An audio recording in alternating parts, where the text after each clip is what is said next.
Jour de match à San Diego.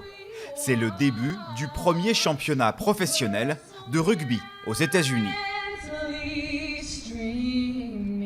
Ce jour-là, 400 personnes ont payé $30 pour assister à la rencontre entre San Diego et Denver.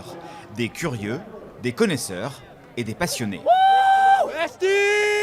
C'est génial. Personnellement, ça me plaît beaucoup. C'est une chance pour que le rugby grandisse aux États-Unis.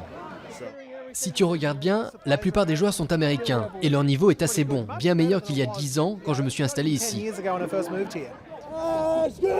Pour encadrer des joueurs américains venus du rugby amateur ou universitaire, parfois même du football américain, la ligue qui gère le championnat a recruté des rugbymen chevronnés à l'étranger, comme la star de San Diego, Hubert Bidens, ancien international canadien aux 4 matchs lors de la Coupe du Monde 2011.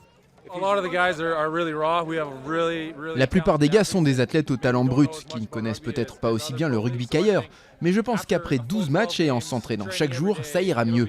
Et ce sera plus facile pour attirer plus de monde. Sur le terrain, la consigne est claire. L'organisateur du championnat veut un jeu rapide porté vers l'attaque. Le seul moyen de séduire le public pour remplir les stades et pour se faire une place dans un pays qui regorge d'offres sportives.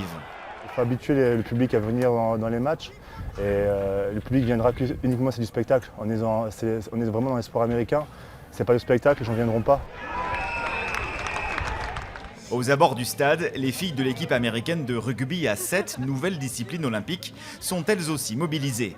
Elles seront à Rio cet été et en attendant, elles attirent les joueurs de demain.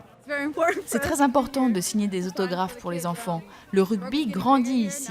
Et maintenant que nous avons un championnat pro, maintenant que le rugby est au jeu, c'est super, les enfants commencent plus jeunes. Avec ses 5 équipes et son championnat de 3 mois, le rugby professionnel américain fait encore figure de petit pousset. Des chiffres qui devraient doubler dès la saison prochaine.